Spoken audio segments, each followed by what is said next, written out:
चलिए आपको सीधे लाइव लिए चलते हैं गुजरात, जहां पर प्रधानमंत्री नरेंद्र मोदी राष्ट्रीय पर्यावरण मंत्रियों के सम्मेलन को संबोधित कर रहे हैं। बड़े सिपाही बन जाएंगे। इसी तरह अब जैसे जो बच्चे हमारे समुद्री तट पे हैं या नदी के तट पे हैं, वहां बच्चों को ये पानी का महत्व, समुद्र की इकोसिस्टम क्या होती है, नदी की इकोसिस्टम क्या होती है, वहां ले जाकर उनको सिखाया जाए मछली का क्या महत्व होता है, मछली भी किस प्रकार से पर्यावरण की रक्षा में मदद कर रही है, सारी बातें उन बच्चों को लेकर के समझाएंगे। काम तो शिक्षा विभाग का होगा, लेकिन पर्यावरण के विभाग के लोग तो आप देखिए पूरी नई पीढ़ी तैयार हो जाएगी। हमने अपने बच्चों को, आने वाली पीढ़ियों को पर्यावरण के प्रति जागरूक भी करना है, संवेदनशील भी करना है। राज्यों के पर्यावरण मंत्रालय को इससे जुड़े अभियान शुरू करने चाहिए, योजनाएं बनानी होगी। अब जैसे किसी स्कूल में फल का कोई पेड़ है तो बच्चे उसकी जीवनी लिख सकते हैं, पेड़ की जीवनी लिखें। किसी औषधीय पौधे के गुणों के बारे में भी बच्चों को निबंध लिखवाया जा सकता है, वक्तृत्व स्पर्धा की जा सकती है। हमारे राज्यों की यूनिवर्सिटीज और लेबोरेटरीज को भी जय अनुसंधान इस मंत्र पर चलते हुए पर्यावरण रक्षा से जुड़े इनोवेशंस को सर्वोच्च प्राथमिकता देनी होगी। पर्यावरण की रक्षा में हमें टेक्नोलॉजी का इस्तेमाल भी ज्यादा से ज्यादा बढ़ाना चाहिए। जैसे जो वनस्थान है, जंगल है, उनमें जंगलों की स्थिति का निरंतर अध्ययन बहुत जरूरी है।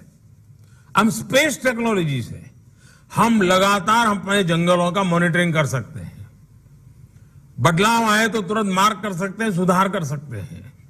साथियों, पर्यावरण से जुड़ा एक और अहम विषय है फॉरेस्ट फायर का भी।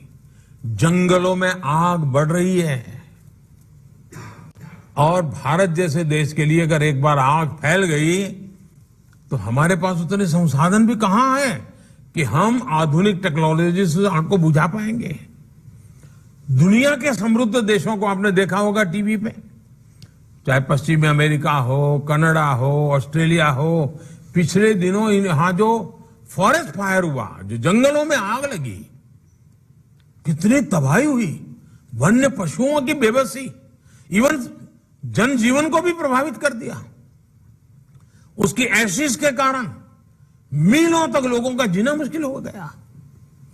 वाइल्ड फायर की वजह से ग्लोबल एमिशन में भारत की हिस्सेदारी बहुत कम है जी, नगण्य है। लेकिन फिर भी हमें अभी से जागरूक होना होगा, अभी से हमारी योजना होनी चाहिए। हर राज्य में फॉरेस्ट फायर फाइटिंग मैकेनिज्म मजबूत हो,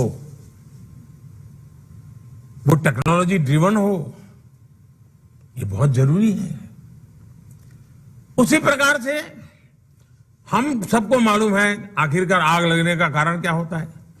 जो सूखे पत्ते जंगलों में पड़ते हैं उनका ढेर होता है और एक आध छोटी सी गलती देखते ही देखते पूरे जंगल को आग पकड़ लेती है।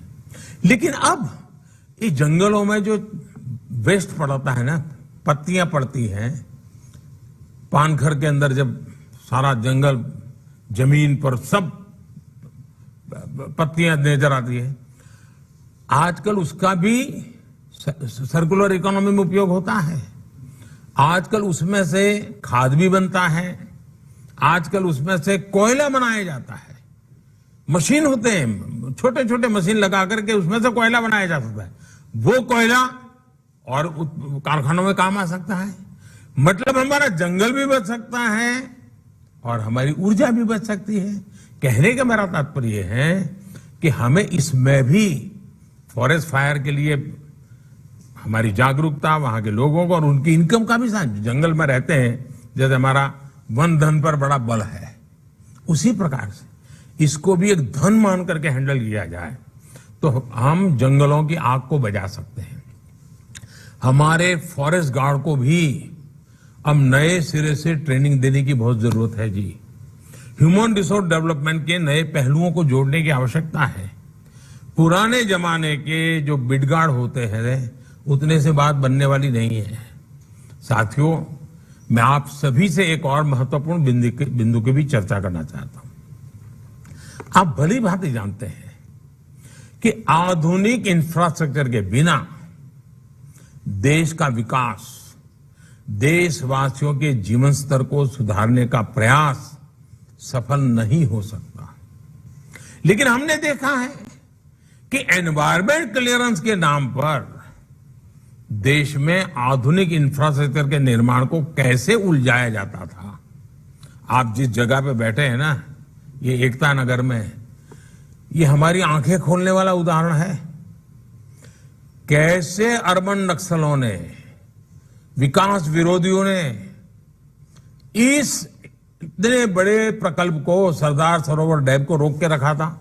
आपको जानकर के हैरानी होगी साथियों, ये जो सरदार सरोवर डैम एकता नगर में आप बैठे हैं ना, इतना बड़ा जलाशय देखा होगा आपने, इसका शिलान्यास देश आजाद होने के तुरंत बाद किया गया था। सरदार वल्लभ भाई पटेल ने बहुत बड़ी भूमिका निभाई थी।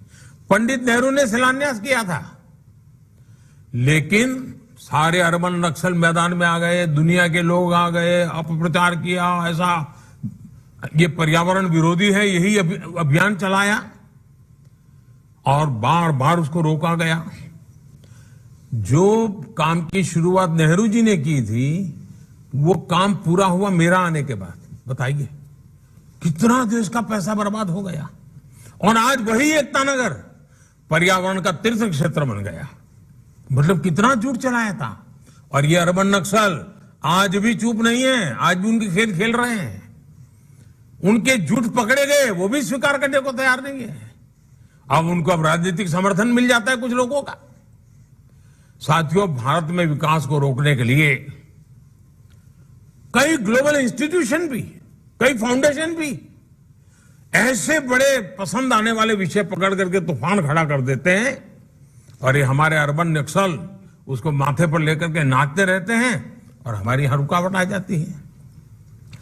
पर्यावरण की रक्षा के संबंध में कोई कॉम्प्रोमाइज न करते हुए भी संतुलित रूप से विचार करके हमें ऐसे लोगों की साजिशों को, जो वर्ल्ड बैंक तक को प्रभावित कर देते हैं, बड़े बड़े जुडिशरी को प्रभावित कर देते हैं, इतना अपप्रचार कर देते हैं, चीजें अटक जाती है। मैं चाहता हूं कि हमें इन सारे विषयों में एक बड़ा होलिस्टिक अप्रोच अपना कर आगे बढ़ना चाहिए। साथियों, हमारा प्रयास होना चाहिए कि बेवजह पर्यावरण का नाम लेकर ईज ऑफ लिविंग और ईज ऑफ डूइंग बिजनेस के रास्ते में कोई बाधा ना खड़ी करें। कैसे बाधा बनती है मैं उदाहरण देता हूं।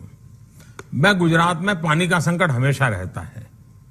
10 साल में 7 साल अकाल के दिन रहते थे, तो हमने चेक डैम का बड़ा अभियान चलाया।